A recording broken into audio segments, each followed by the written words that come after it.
Birinci Dünya Savaşı'ndan kalan anarşi ve kaos ortamında Azerbaycan ve Dağıstan'da Ermeni, Rus ve İngiliz zulmü olanca hızıyla hüküm sürmekte.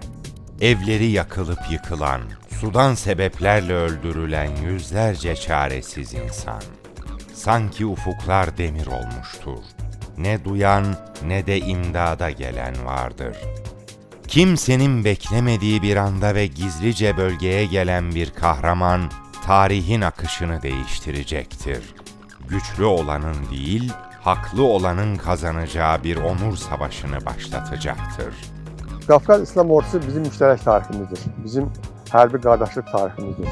Birinci Dünya Savaşı illərində Osmanlı Türkiyəsi özü ağır durumda olmasına baxmayaraq, Azərbaycan xalqını köməksiz qoymadı. Bir millət, iki dövlətik. İki dövlətdə təmsil olmuş bir millətin nümayəndələriyik. Bizim güvəndiyimiz yer, arxalandığımız yer məhz qardaş Türkiyədir. Bizim qardaşlığımız, bizim yaxınlığımız, doğmalığımız bizim xalqlarımızın tarixi milli dəyərləridir. Bu dəyərləri qorumaq isə bizim hər birimizin borcudur.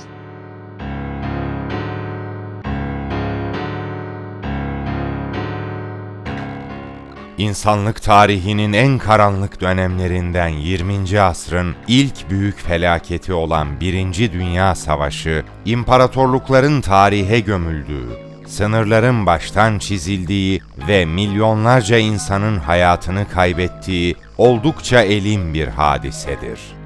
Batılı devletlerin sömürgecilik yarışının bir sonucu olan ve dünyayı kutuplaştırarak ikiye ayıran bu savaş, 8 cephede savaşmak zorunda kalan Osmanlı Devleti'nin de en zor savaşıdır.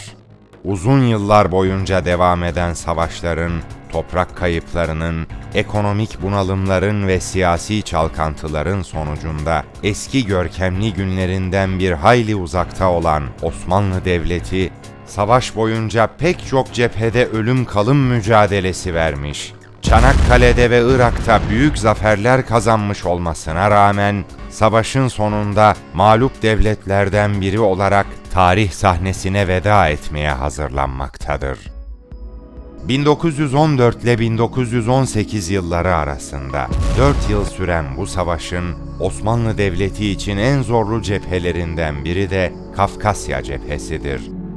Her cephede olduğu gibi Kafkasya cephesinde de birden fazla devletle ve durumla mücadele etmek zorunda kalan Osmanlı Devleti, imkansızlıklarla ve zorlayıcı doğa koşullarıyla da mücadele etmek zorunda kaldığı bu cephede önemli kayıplar vermişti.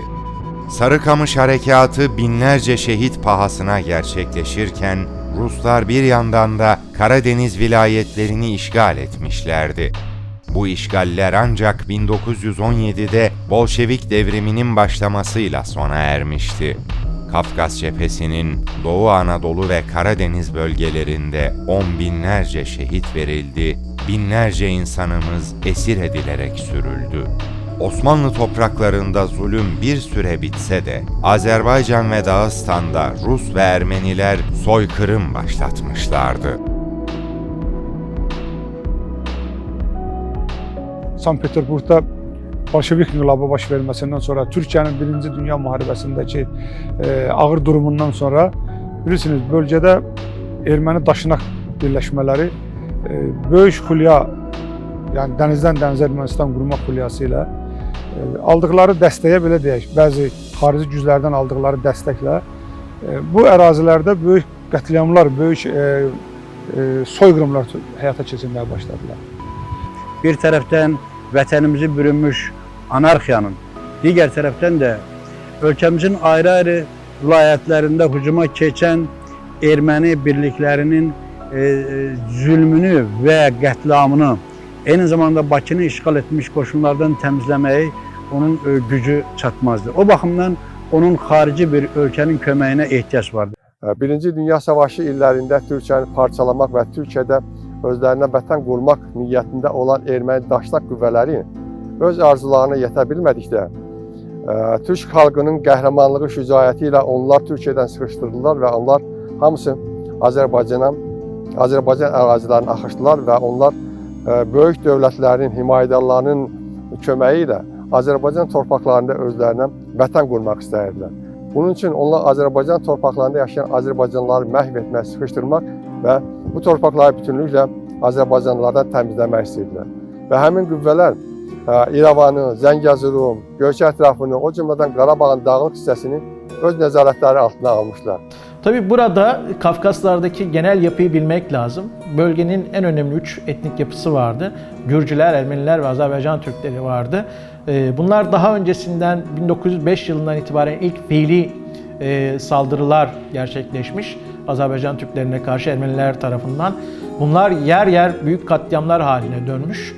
Ama en büyük bu katliam tam da Mart'ın 31'inden 3 Nisan'a kadar yaklaşık 4-5 gün devam edecek olan o büyük katliam ki bazı soykırım bile demek mümkün bunun için çok yoğun bir şekilde bazı kaynaklarda, yerel kaynaklarda 30 bine kadar çıkarılıyor rakam ama resmi kaynaklarda 10-12 bin civarında sadece dininden, milliyetinden dolayı insanların öldürüldüğü bir hadiseyle karşı karşıya kalınmıştır. 20. yüzyıl şiddetin yüzyılıdır. Yüzyılımız bu bakımdan etnik şiddet ve soykırımlarla anılıyor. Soykırım, şiddetin en vahşi şekilde toplumsallaşmasıdır. Bu bağlamda insana baskı ve zorlamayla yönelen şiddet, benlikte deformasyona yol açmaktadır. Başka bir deyişle şiddet, kendisine maruz kalan şeyi başkalaştırıyor ve orijinal karakterinden uzaklaştırıyor. Böylelikle şiddet, kendine yabancılaşmayı tetikliyor.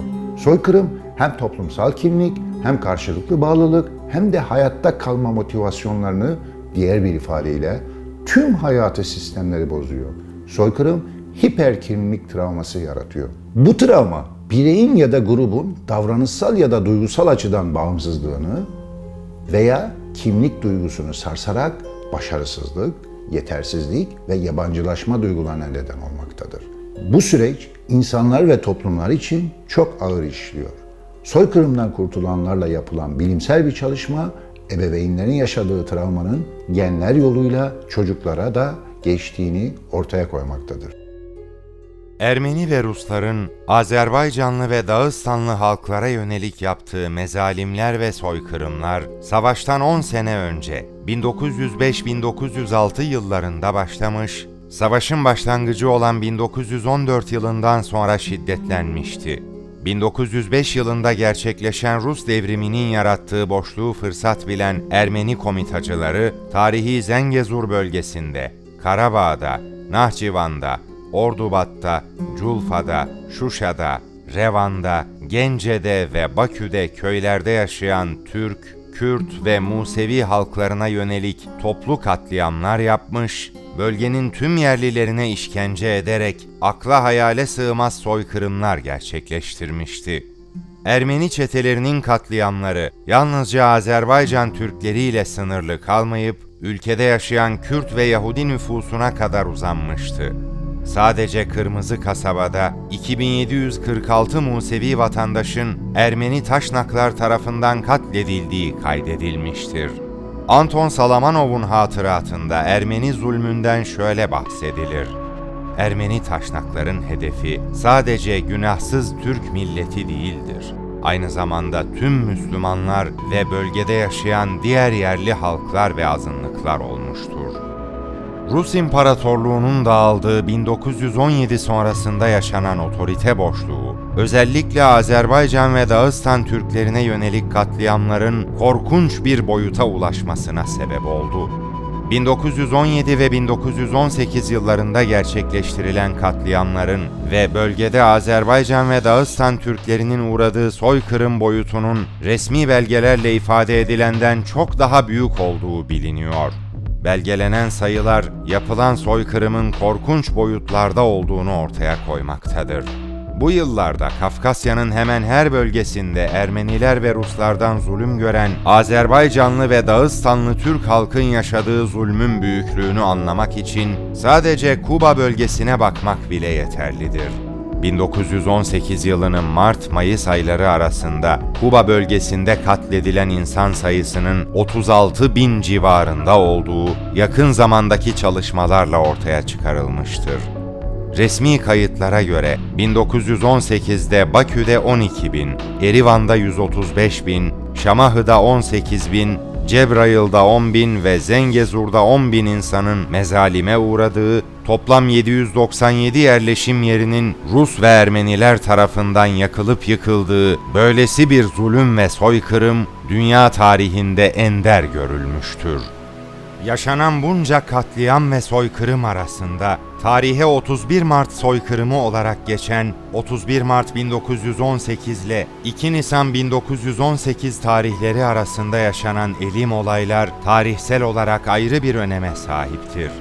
Bolşevik devriminin Kafkasya'daki önemli isimlerinden Stepan Şaumyan, Bakü'de Bolşevik idaresini tam anlamıyla tesis etmek amacıyla Ermeni Taşnak çeteleriyle güçlendirilmiş bir ordu kurarak Bakü'de 3 gün süren bir soykırım yapmış ve çoğunluğu sivil olmak üzere 12 binden fazla Azerbaycan Türk'ünü katletmişti. Doğrulanabilen kaynaklara göre 19 bine yakın insan soykırıma uğratıldı. Bakü'nün o günkü nüfusu dikkate alındığında bu rakamın 30 bini bulduğu öngörülebilir. Şehirde yaşayan tek bir Müslüman Azerbaycan Türk'ü kalmayıncaya kadar büyük bir şiddetle katliamlara devam eden Ruslar ve Ermeniler, tıpkı yaptıkları diğer katliamlarda olduğu gibi kadın veya çocuk tanımamış, birbirinden şeytani işkencelerle ve tecavüzlerle masum insanları soykırıma uğratmaktan geri durmamışlardı. Azerbaycan tarihinin en vahim olaylarından biri olan ve günümüzde her yıl 31 Mart tarihinde Azerbaycanlıların soykırımı günü olarak anılan bu olay, bölgeye Osmanlı Devleti'nin yardım eli uzatmasına giden süreçte bıçağın kemiğe dayandığı son hadisedir.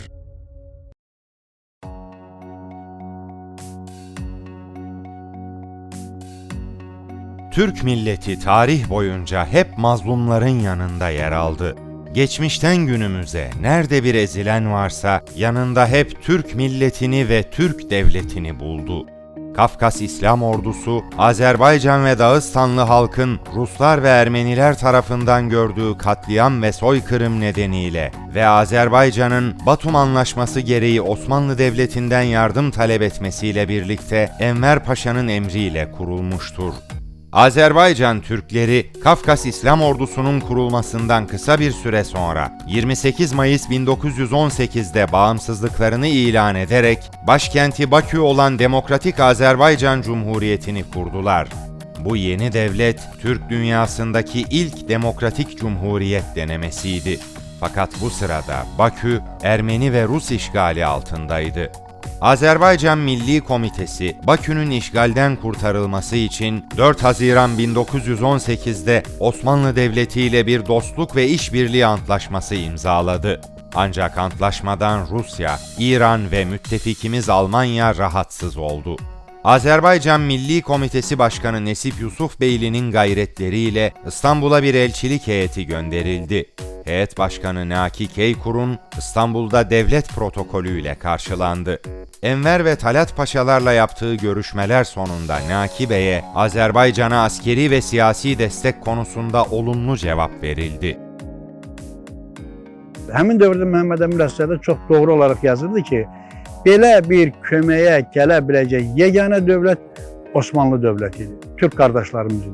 Ona görə də istər Batum, istərsə də ondan əvvəl Trabzon konferanslarının danışıqlarında Azərbaycan nümayəndə heyəti Osmanlı nümayəndə heyəti ilə danışıqlar aparmışdı və bu danışıqların nəticəsi olaraq 1918-ci il iyun ayının 4-də Azərbaycan Cumhuriyyəti ilə Osmanlı dövləti arasında müqavilə imzalanmışdı və Azərbaycan Cumhuriyyətinin bu ilk beynəlxalq səviyyəli müqaviləsi idi və həmin müqavilənin 4-cü bəndinə əsasən də Cumhuriyyət hökumətinin ərazi bütövlüyünün qorunması və ölkədə müəyyən dövlət işlərinin görülməsi üçün sabitliyin yaradılmasına Osmanlı dövləti yaxından yardım etməli idi. Belə bir vaxtda qardaşlıq köməyinə, yəni Azərbaycanın qeyd etdiyim kimi milli hökumətinin dəvəti əsasən o vaxtı Qafqaz İslam Ordusu təsis olundu. Baxmayaraq Türkiyə özü çox ağır durumdaydı. Özü Birinci Dünya Savaşından sonraki bütün böyük güclərin ordu hissələri tərəfindən mühasirəyə alınmışdı və Türkiyənin özünün var olması sual altındaydı. Hər tərəfdən hərbi müdaxilələr var idi. Belə bir dönəmdə Azərbaycandakı reallıqlar Türkiyənin o vaxtki rəhbərliyinə, xüsusən də Hərbiyə naziri olan Ənvər Paşa tərəfindən çox anlaqlı qarşılandı və o bu tələbi Sultana çatdırdı.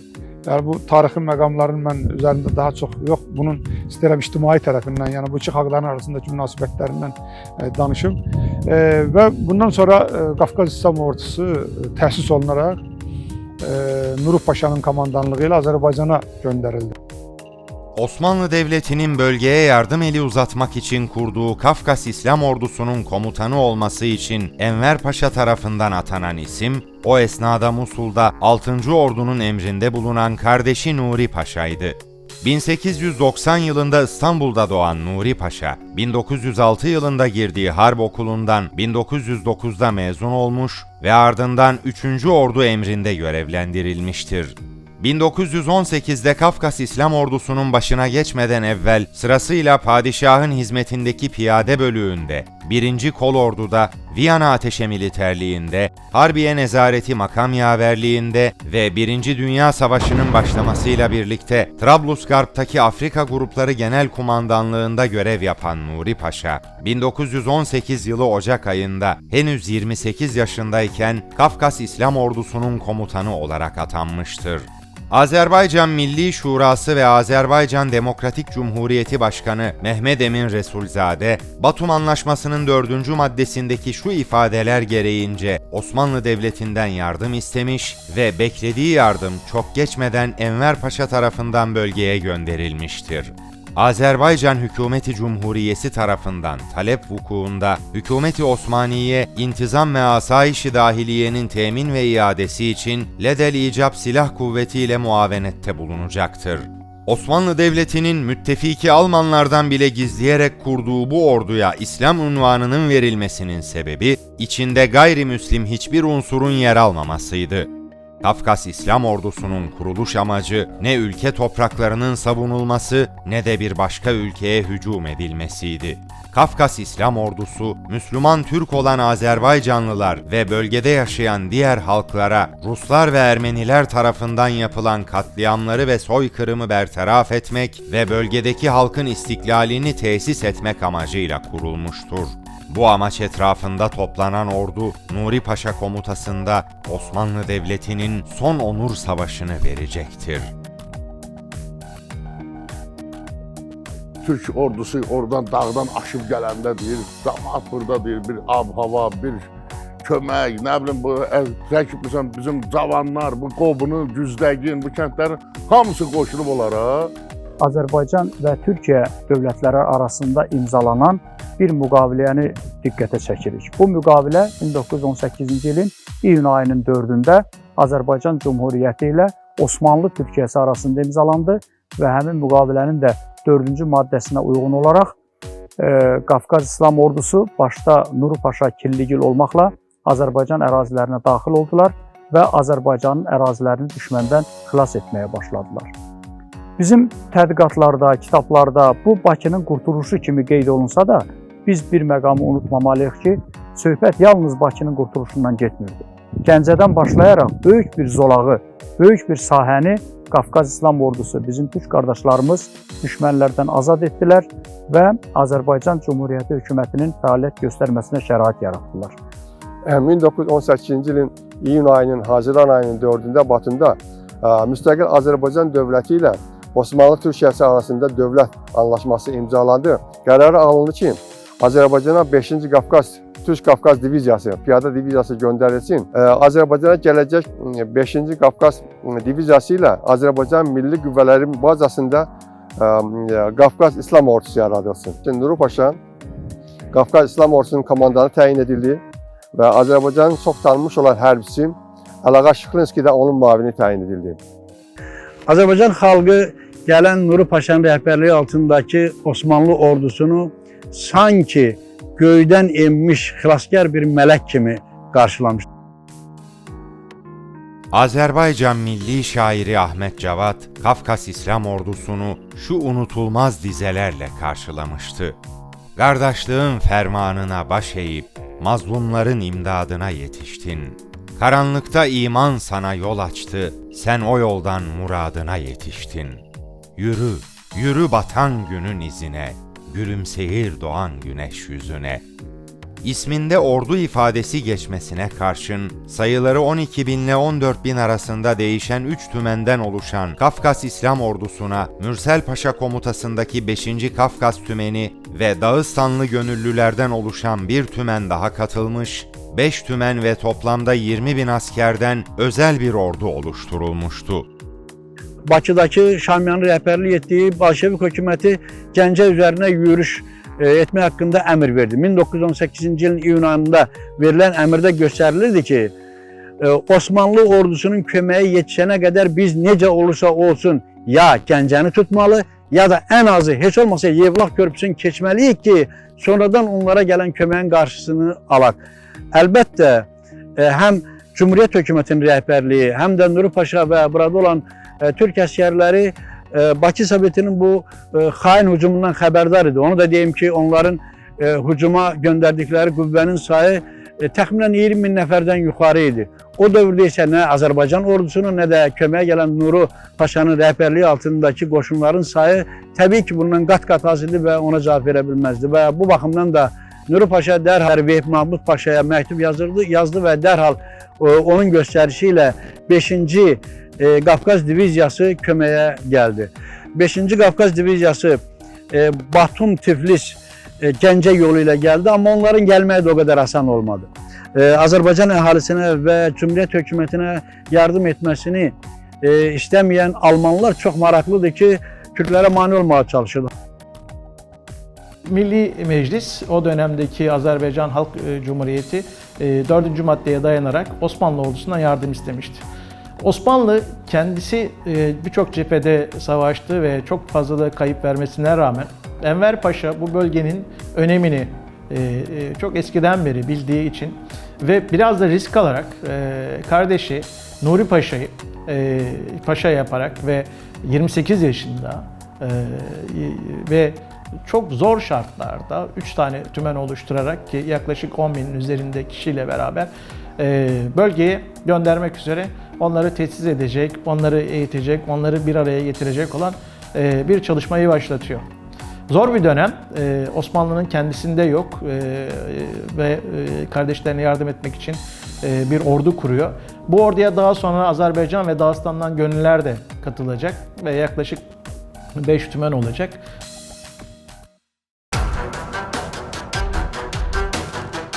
Nuri Paşa Musul'da yarbay olarak bulunmaktadır. Kendisine Kafkas İslam Ordusu görev emri ulaştırıldı. Kardeşi Enver Paşa tarafından Mirlivalığa terfi ettirildi. Hemen yola çıkan Nuri Paşa, Erivan-Gürcistan yolu üzerinden zorlu bir yolculukla Gence'ye vardı. İstanbul'dan yola çıkan ve 16 Mayıs 1918'de Nahçıvan'a, 25 Mayıs 1918'de Gence'ye ulaşan Kafkas İslam Ordusu, Gence'deki halk tarafından büyük bir coşku ve sevinç gösterisiyle karşılandı. Nuri Paşa Gence'de 2019 yılında müzeye dönüştürülen mekana karargah olarak kullanma amacıyla yerleşti.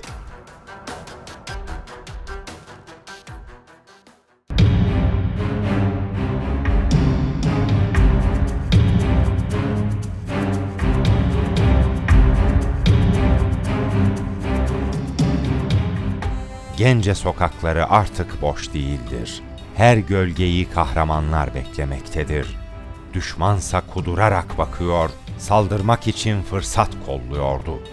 Şehrin içinde Ermeni zulmü devam ederken dışarıda da Bolşevik kuvvetleri saldırı planları yapıyordu. Bakıdan Rus qoşunları yola düşmüşdü və onlar Gəncə istiqamətinə 3 əsas istiqamətdən hücum edirdilər. Onun biri Bakı, Şamaxı, Göyçay, Yevlax yolu, ikinci mərkəzi yol Bakı, Hacıqapul, Kürdəmir və Yevlax yolu, üçüncü isə nəzərdə tutulurdu ki, İranda olan İngilis qoşunlarının nəzarəti altında olan Biçərəxovun komandanlıq etdiyi Rus Aqvardiyaçı qoşunlar da Ələt yaxınlığından və ya Salyan yaxınlığından işarətdən açılı olaraq çıxmalıydı və onlar da Salyan istiqamətindən hücum etməli idi.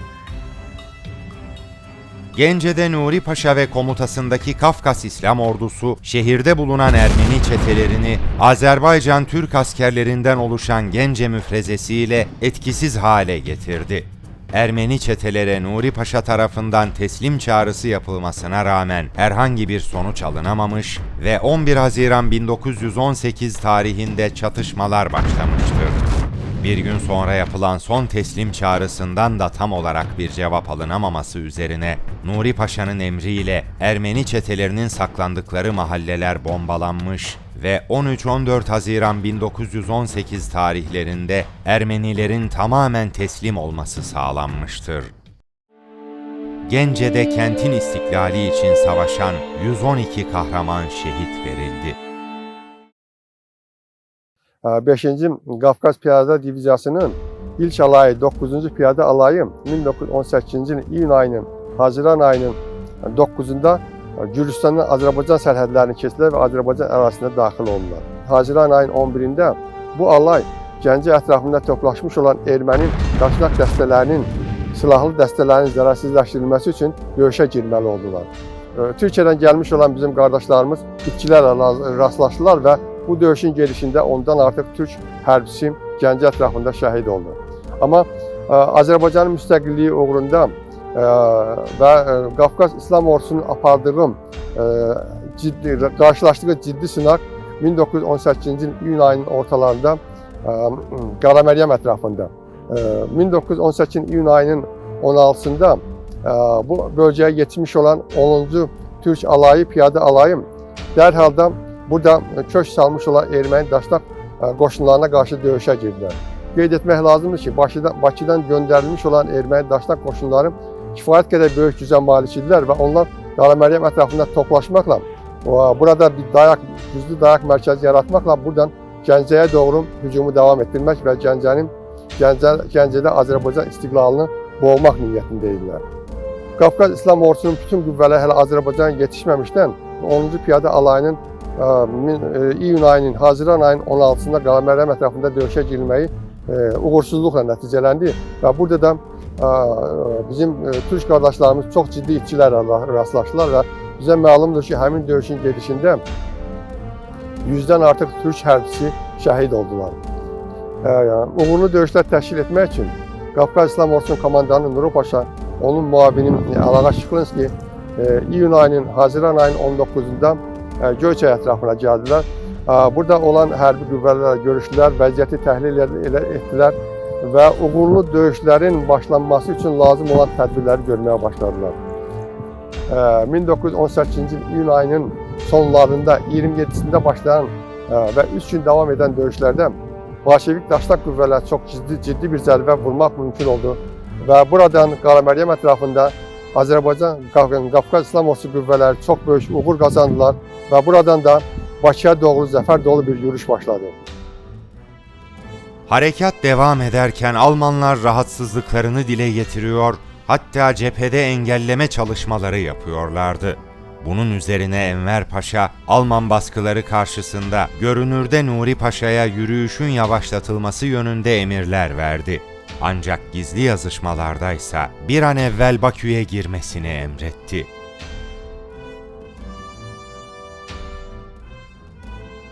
Gence şehrinde uzun bir zaman sonra barış ve huzurun tesis edilmesi, Nuri Paşa'nın ve komutasındaki Kafkas İslam Ordusu'nun yönünü Bakü'ye çevirebilmesine imkan tanımıştı. Bakü'ye giden yol düşman kuvvetleriyle doluydu. Kafkas İslam Ordusu neferleri can pahasına ilerlemeye devam ediyordu. Ermeni, Rus ve İngiliz işgalci kuvvetlerinin elinde tuttuğu Bakü'de, özellikle Stepan Şaumyan'ın Ermeni çete üyeleriyle güçlendirilmiş kuvvetleri, Müslüman Azerbaycan halkını katliam ve soykırımdan geçirmekte ve tüm şehre dehşet saçmaktaydı. Kafkas İslam Ordusu tarafından ele geçirilen Gence'ye doğru harekete geçen ve yol üzerinde pek çok köyde soykırım gerçekleştiren Stepan Şaumyan ve çeteleri 17-30 Haziran 1918 tarihleri arasında Gökçay kasabası civarında yenilgiye uğratıldı. Daha sonrasında Temmuz ayının ilk 2 haftasında Salyan mevkiinde Kafkas İslam Ordusu'nun karşısına 2 kere daha çıkan düşman kuvvetleri çatışmalarda mağlup oldu, geri çekilmek ve kaçmak zorunda kaldı.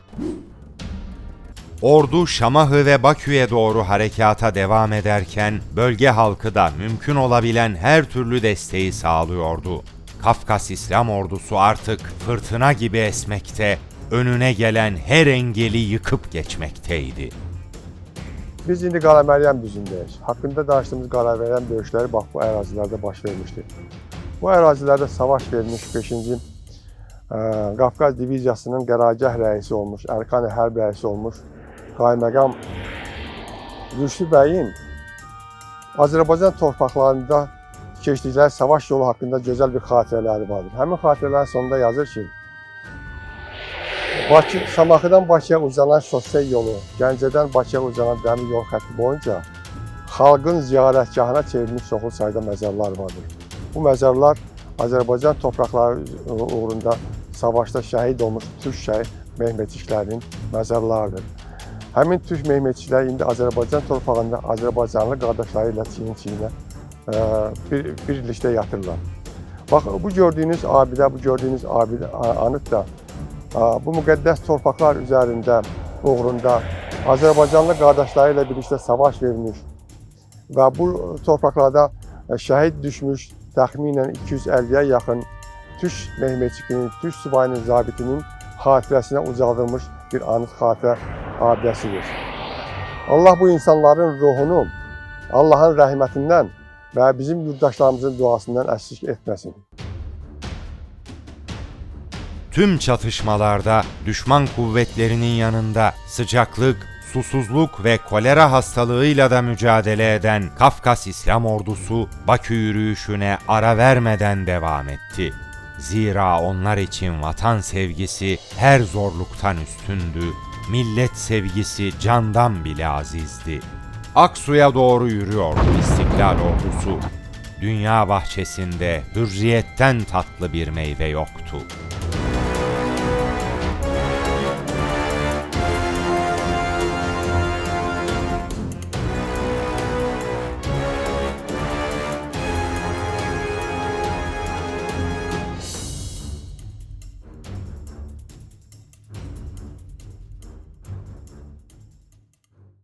Qafqaz İslam Ordusunun qarşılaşdığı növbəti sınaq 1918-ci ilin iyul ayının, Temmuz ayının əvvəllərində Ağsu və Kürdəmir ətrafında oldu. Ciddi döyüşlərdən uğurla çıxmaq üçün Qafqaz İslam Ordusunun komandanı Nuru Paşa, onun muavini Əlaqa Şıxlinski yenidən Ağsu ətrafına gəldilər.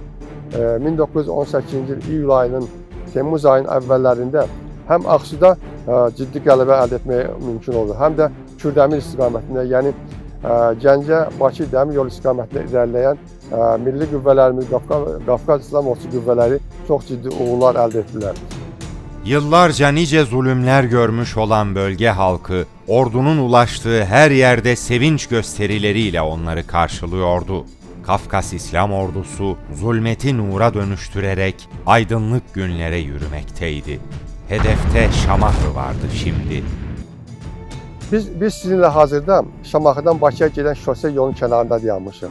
Və o zaman Qafqaz İslam Ordusu Ağsu ətrafında ciddi uğur əldə etdikdən sonra məhz bu yoldan keçməklə Bakıya doğru irəliləyirlər.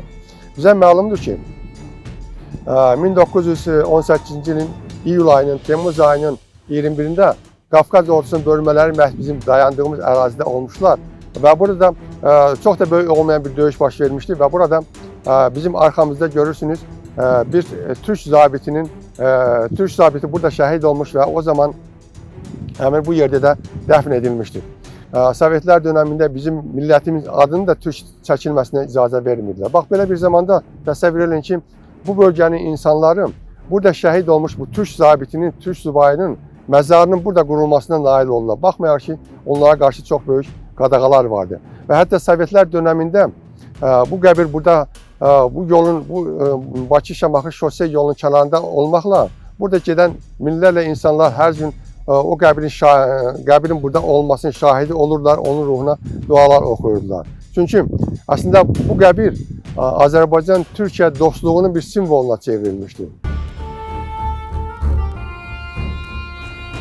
İstər Aksu, istərsə də Şamaxı yaxınlığındakı Şamaxı kəndində, qələbədə xeyli sayda döyüş texnikası, top, pulemyot, silahlar, tüfəng, patron və hətta məsələn Aksu yaxınlığında bütün bir hərbi çadır, çoxlu sayda tibbi ləvazimatla birlikdə hərbi çadır da ələ keçirilmişdi ki, bu da Qafqaz İslam Ordusunun sonraki hücumları dövründə ciddi ehtiyac oldu.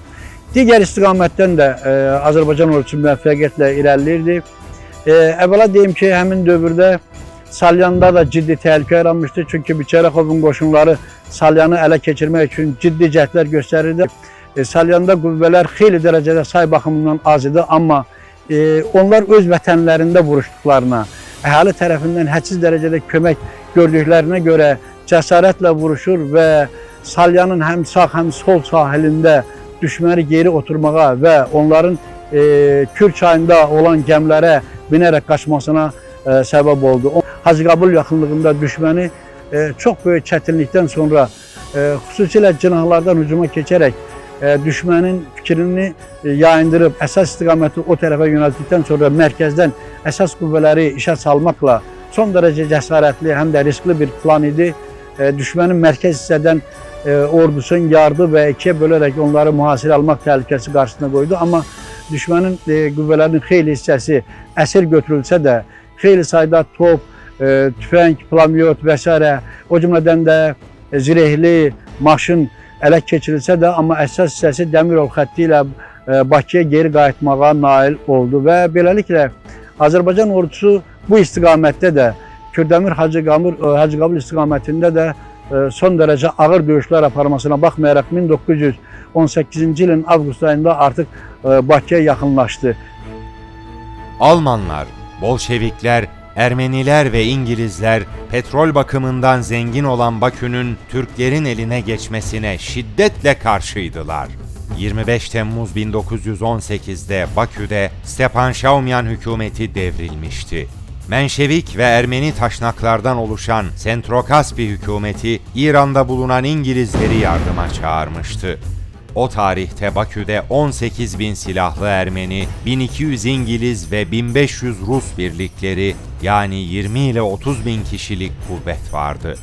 Petrol sahaları nedeniyle oldukça önemli bir şehir olan Bakü, batılı devletlerin ilgisini bir hayli çekmekteydi.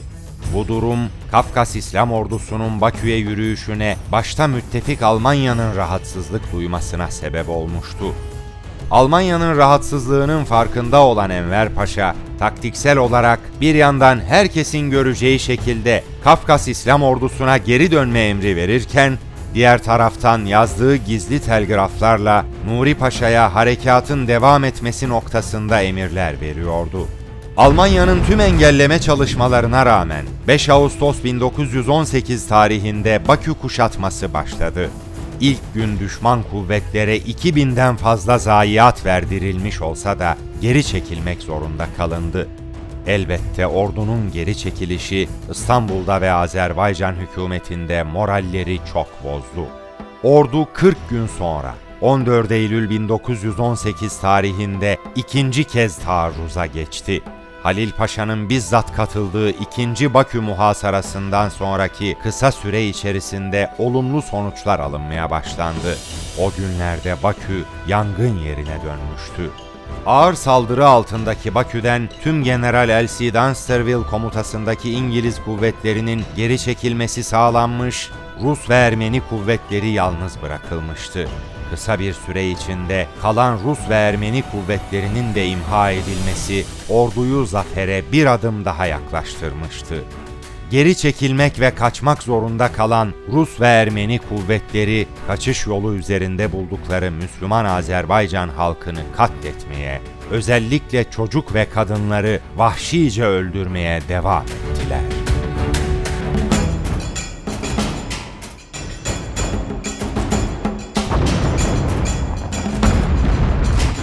Qafqaz İslam Ordusu demək olar ki, bilirsiniz bu iki kəlmə ilə deyiləcək bir Qafqaz İslam Ordusu gəldi, Azərbaycanı azad etdi, 15 sentyabrda Bakını azad etdi. Bu bir neçə ay ərzində baş verən, yəni may ayından onlar gəldilər, iyundan döyüşlər başladı və sentyabrın 15-də Bakının azad olunması ilə bitdi. Bu dövr ərzində çox böyük çətinlik çəkdilər. Çünki əsas çətinliklərdən biri ondan ibarət idi ki, dövlət elan olunsa da qeyd etdiyim kimi dövlətin büdcəsi yox idi, dövlətin ordusu yox idi. Ordu üçün vacib olan bir şey, yəni büdcəsi, pulu, təlim keçməyə zamanı yox idi digər o səfərbərliyə alınan insanları və ordu üçün ən vacib məsələlərdən biri silah-sursat təchizatı və ərzaq təchizatı idi. 1918-ci ilin sentyabr ayının 15-də Bakı şəhərinin düşmənlərdən azad edilməsi Azərbaycan tarixinin ən unudulmaz bir dövrünü təşkil edir. Azərbaycanın görkəmli dövlət xadimi, ilk Azərbaycan Demokratik Cumhuriyyətinin banisi Məhəmməd Əmin Rəsulzadə yazırdı ki, əgər 1918-ci ilin may ayının 28-də biz Azərbaycanın istiqlalını sözlə elan etmişdiksə, 1918-ci ilin sentyabr ayının 15-də biz bu istiqlalı əməli şəkildə həyata keçirdik.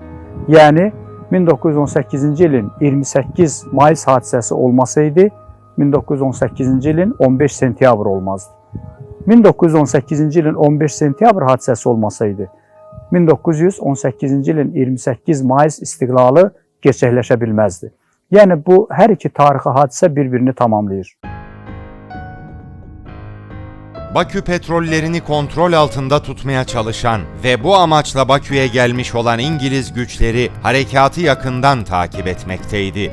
Kafkas İslam Ordusu'nun önünde durulamaz bir sel gibi geldiği görülünce İngiliz kuvvetleri gemilerle Bakü'yü terk etti ve işgal sona erdi. Böylece Osmanlı ordusu önce Çanakkale, sonra Kutluamare ve en sonunda Bakü'de İngilizler karşısında zafer kazanmış oldu. Şark Orduları Komutanı Halil Paşa ile Kafkas İslam Ordusu Komutanı Nuri Paşa, ikinci taarruzda elde edilen başarıya rağmen önlemler aldılar ve yeni bir taarruz planı hazırlamakta gecikmediler. Yeni plan gereğince 15 Eylül 1918 tarihinde yapılan taarruzda düşmanın müstahkem mevkileri düşürüldü ve düşman bozguna uğratıldı. Düşman askerlerinin şehri terk edişinden sonra şehre gelen Nuri Paşa, halka işkence eden 43 Ermeni teröristi şehir meydanında astırmıştır. Kafkas İslam Ordusu 15 Eylül 1918 günü şehre tamamen hakim oldu. Çatışmalara devam etmeye çalışan Ermeni teröristler teslim alındı. Kafkas İslam Ordusu'nun merhametine sığınan düşmanla yapılan mütareke şartlarında belirtildiği gibi Bakü kayıtsız şartsız teslim alınmış, şehirdeki düşman askerlerinin teslim olması sağlanmış, her türlü silah, mühimmat, devlet malı eşya ve binaların kontrolü ele geçirilmişti. Bunun yanında Nargin Adası'nda esir tutulan Türk, Alman ve Avusturyalı askerlerin tahliye edilmesi de mütareke şartları arasında yer almıştı. 25 Mayıs 1918 tarihinde Gence'de başlayan harekat, 15 Eylül 1918'de Bakü'nün teslim alınmasıyla sonuçlandı. Nuri Paşa'nın önderliğinde kahramanlaşan Kafkas İslam orduları büyük bir zulme ve soykırıma son vermiş ve bu onur savaşının baş aktörleri olmuştu. Bakı şəhəri nihayət bir əsrdən də artıq məruz qaldığı Rus işğalından xilas ola bildi. Bu son dərəcə böyük tarixi əhəmiyyətli bir hadisə idi.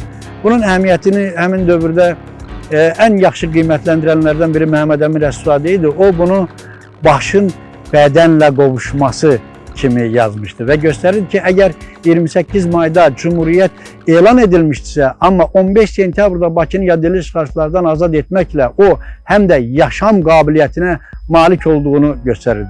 Məhəmməd Əmin Rəsulzadə sonralar Azərbaycan Cumhuriyyəti əsərində Bakının İstanbulda olarkən azad edilməsi xəbərini necə alması ilə bağlı da maraqlı məlumat verir. Göstərir ki, o konferansda burada böyük dövlətlərin nümayəndələri ilə görüşərkən birdən Osmanlı Dövlətinin hərb naziri Ənvər Paşanın onu telefona çağırıldığı bildirdilər və deyir, o telefonda mənə Əmin bəy Bakı alındı deyə xəbər verdikdə bu məndə elə bir təəssürat yaratdı ki, indi də onu sözlə ifadə eləməkdə mən çətinlik çəkirəm. Sentyabr ayının 16-17-sində Bakıda Bakının yaddəli işğalçılardan azad olunması ilə bağlı böyük izdamlı miting keçirilir. Yer gəlmişkən deyim ki, Bakı şəhərinə girən Qafqaz İslam ordusunu, Azərbaycan ordusunu əhali sevinç göz yaşları ilə qucaqlayıb öpüşürdülər. Bu iki Türk xalqının qardaşlığının gözəl bir rəmzi idi.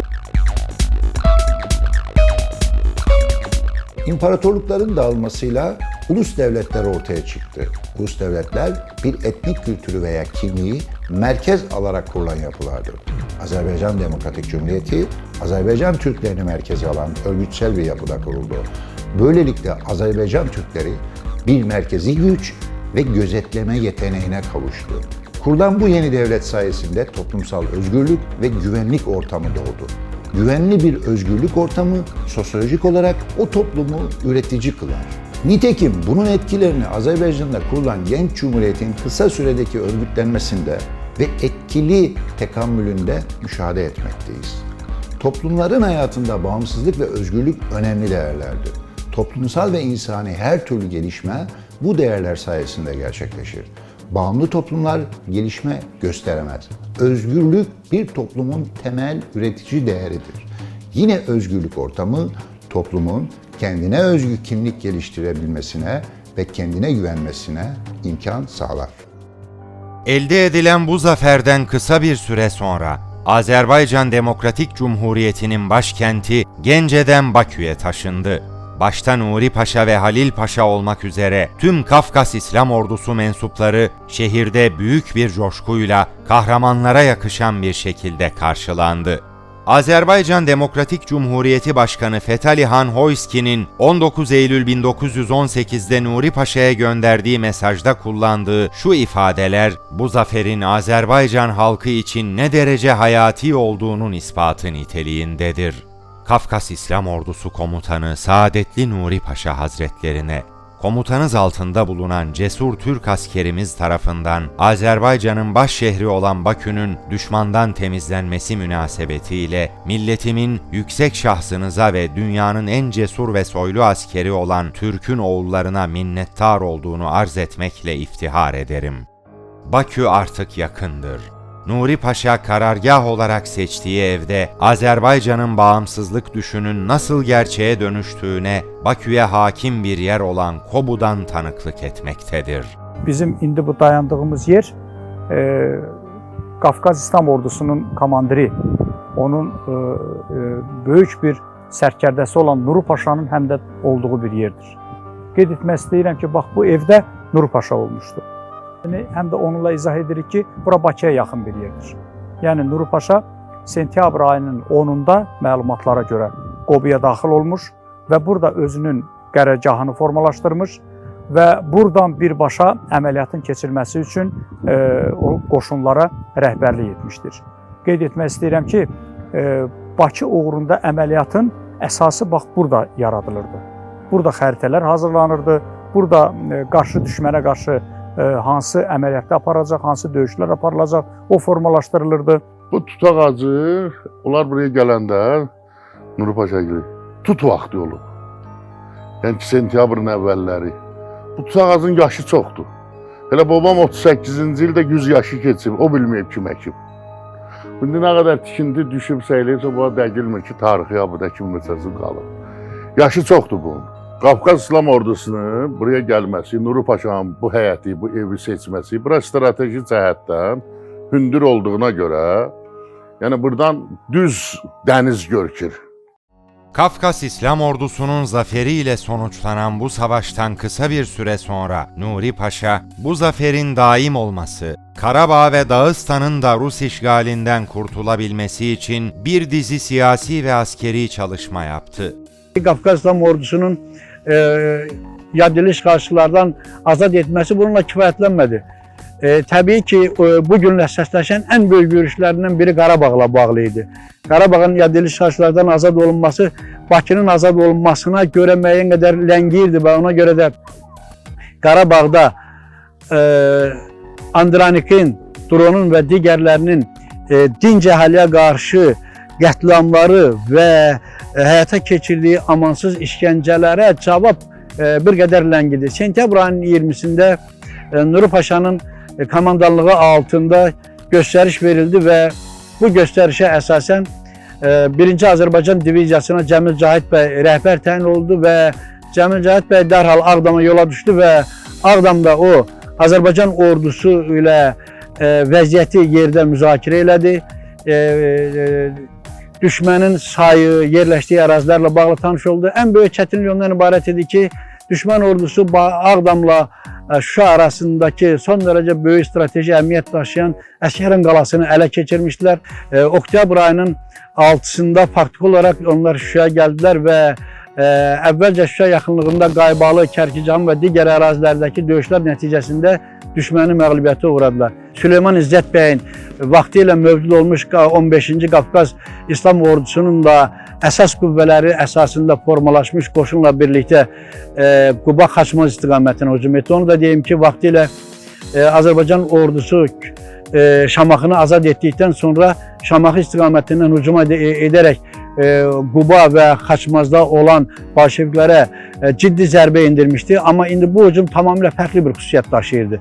İndi bu ordu təkcə Azərbaycanla kifayətlənməyərək burada Dağıstanda ölüm-dirim savaşı aparan müsəlman qardaşlarımıza köməyə getməli idi. Nuri Paşa özü də əvvəlcə Qubaya gəldi, Xaçmaza gəldi və Xaçmazda çıxış eləyərək bu yürüyüşün əhəmiyyətini onlara izah elədi və 1918-ci il oktyabr ayının 13-də Şimali Qafqaz Dağlılar Respublikası yaradıldı. Orada Süleyman İzzət bəy də, Nuri Paşa da və digərləri də, o cümlədən bu Respublikanın rəhbəri Çermoyev də çıxış elədi və bu çıxışdan sonra onlar təkcə Dərbənd şəhərini deyil, eyni zamanda Petrovsk, indiki Maçqala şəhərini, İçqala şəhərini də azad etmək barədə göstəriş verildi. Həmin dövrdə bu ərazilər Biçaraxovun rəhbərliyi altındakı Ağqvardiyaçı orduların əlində idi. Baxmayaraq ki, həmin dövrdə artıq Birinci Dünya müharibəsi yekunlaşmışdı və qoşunların dərhal Türkiyə qayıtması haqqında əmr verilmişdi. Amma Süleyman İzzət bəyin rəhbərliyi altındakı ordu bu əmrə tabi olmayaraq həmin əraziləri də düşmənlə azad etdi və beləliklə həmin dövrdə bu ərazilərin erməni, Rus bolşevikləri tərəfindən müsəlmanların qırılmasına imkan vermədi.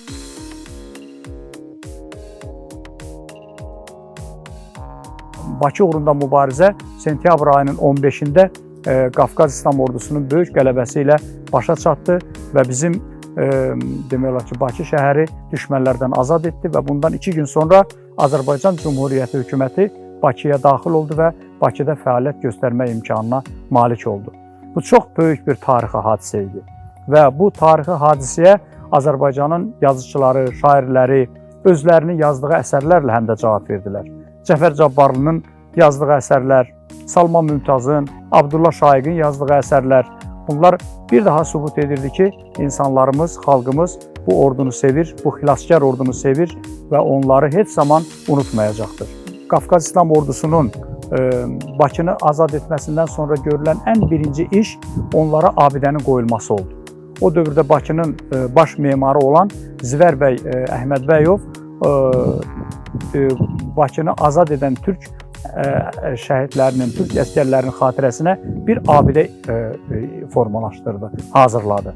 Və 1919-cu ilin sentyabr ayının 15-də indiki Şəhidlər Xiyabanının ərazisində, Çəmbərəkənd deyilən bir yerdə, indiki Şəhidlər Xiyabanının ərazisində onlara abidənin qoyulması ilə bağlı, həmin abidənin qoyulması ilə bağlı böyük bir mərasim keçirildi. Həmin mərasimdə Məmməd Əmin Rəsulzadə çıxış etdi və bu sözləri söylədi. Ey hür Azərbaycanın hür vətəndaşları, siz öz gəlişinizlə bizim torpaqlarımızı düşmənlərdən azad etdiniz. Çok genç yaşta Nuri Paşa'nın gösterdiği kahramanlık o günden bugüne hala unutulmuyor. Geçenlerdeki 44 günlük Karabağ Savaşı'nda şöyle söylenmişti. 103 yıl sonra Nuri Paşa'nın torunları tekrar Karabağ'da, Azerbaycan'da diye. Nuri Paşa unutulmadı. Onlar için bir kahramandı. Bizim için de bir kahraman, dolayısıyla Kafkaslar'da yaptıkları mücadelesi minnetle anılacak bir komutan. Çok genç yaşına rağmen bu bölgede koordine ettiği ve çok önemli güçlere karşı muhteşem bir başarı gösterdi. Ekim ayının başlarında sonradan Kafkas İslam Ordusu'nun emrine verilen 15. Piyade Tümeni'nin yüksek gayretiyle Derbent, Tarki Dağı ve Mahaçkale muharebeleriyle Kuzey Kafkasya'daki Sovyet-Rus işgaline son verildi. Bakü'de kazanılan sükunet ortamı Karabağ ve Dağıstan'da da sağlandı. Bakü zaferiyle 30 Ekim 1918 tarihinde imzalanan Mondros Mütarekesi arasındaki kısa zaman diliminde yapılan bu çalışmalar, Nuri Paşa'nın ve her neferiyle Kafkas İslam Ordusu'nun bölgede üstlendiği rolün önemini ortaya koymaktadır. Birinci Dünya Savaşı'nın ittifak devletleri ve Osmanlı Devleti için mağlubiyetle sonuçlanması ve ardından imzalanan Mondros Mütarekesi, Kafkas İslam Ordusu'nun asayişi ve güvenliği sağladığı Kafkasya'da tüm dengeleri değiştirdi. Anlaşmanın şartları gereği Kafkasya'yı terk etmek zorunda kalan Osmanlı Devleti, sancılı bir süreç sonrasında bölgeden çekilmiştir. Bölgenin geleceğini Ermenilere, Ruslara ve İngilizlere bırakmak istemeyen Nuri Paşa, Kafkas İslam Ordusu'ndaki görevinden istifa etti ve Azerbaycan'da kaldığı süre boyunca Azerbaycan Ordusu Komutanlığı ve Milli Şura'nın başkanlığını yaptı. Tüm bu süreçte bölgenin tahliye edilmesiyle ilgili İngilizlerle önemli mücadelelere girişen Nuri Paşa, Trabzon'da İngilizler tarafından 1919 yılının Ocak ayında tutuklanıp hapsedildi.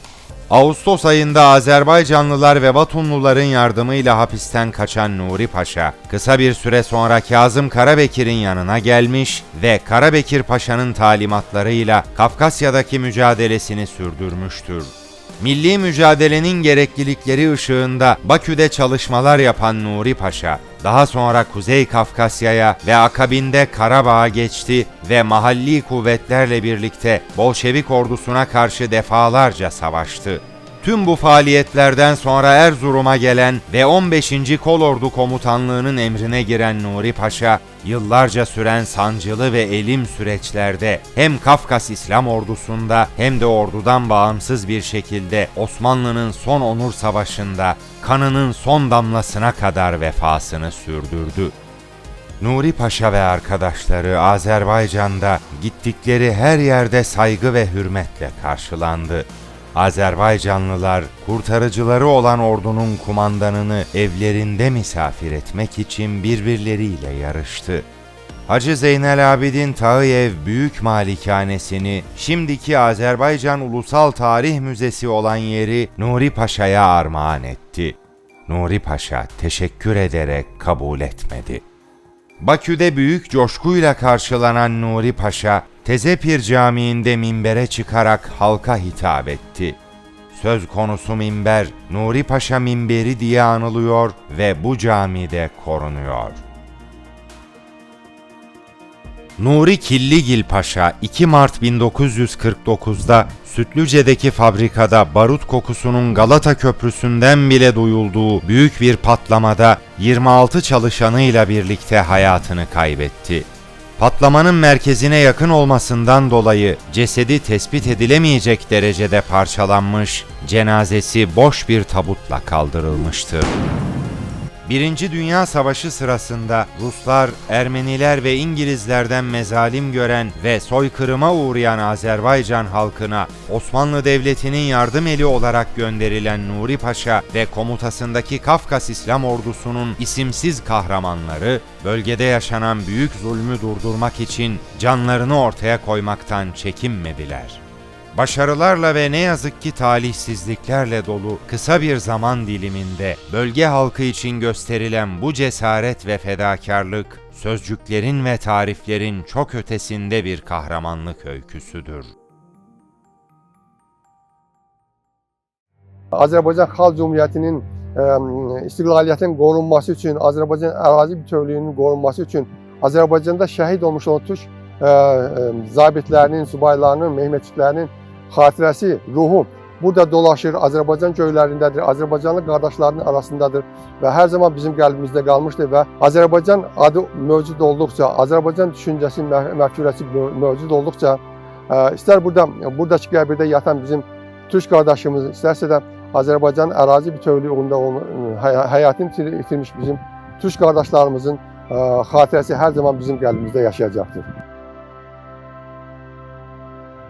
Rusların bu bölgedeki faaliyetleri, gerekse İngilizlerin hem lojistik açıdan hem de siyasi açıdan hem de askeri açıdan burada bulunmuş olmasını aldırmadan Taşnakların yaptıkları bütün katliamlara karşı da aynı zamanda dik durarak ve 1130'un üzerinde şehit vererek toplam kaybımız 2000'i bulmaktadır.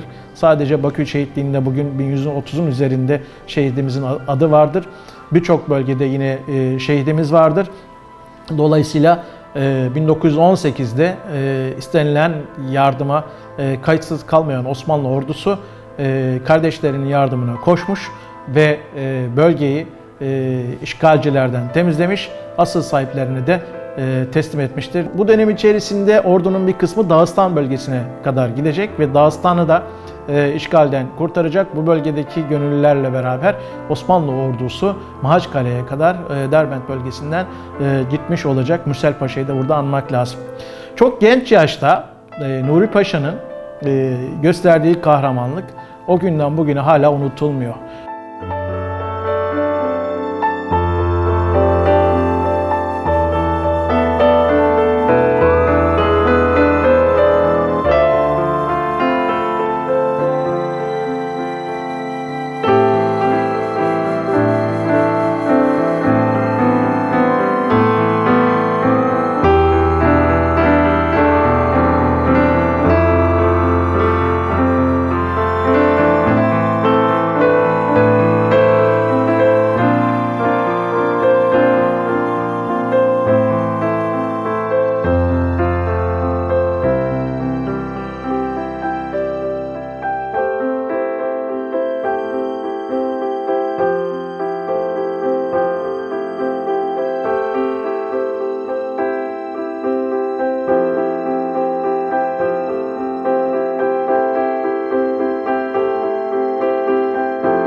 ...25 Mayıs-17 Kasım 1918 tarihleri arasında cereyan eden Kafkas Harekatı'nda Nuri Paşa komutasındaki Türk Kafkas ordusu Gence, Gökçay, Aksu, Kürdemir ve Şamahı istikametinde taarruzlarına devamla 15 Eylül 1918 tarihinde Bakü'ye girerek Azerbaycan'ı müteakiben devam eden muharebeler sonucunda Karabağ ve Dağıstan'ı düşman işgalinden kurtarmıştır.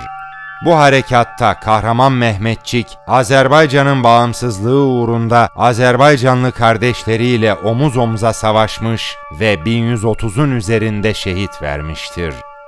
Onlar Azerbaycan'ın her yerinde, isimsiz birçok mezarda, ikinci vatanlarında yatmaktalar.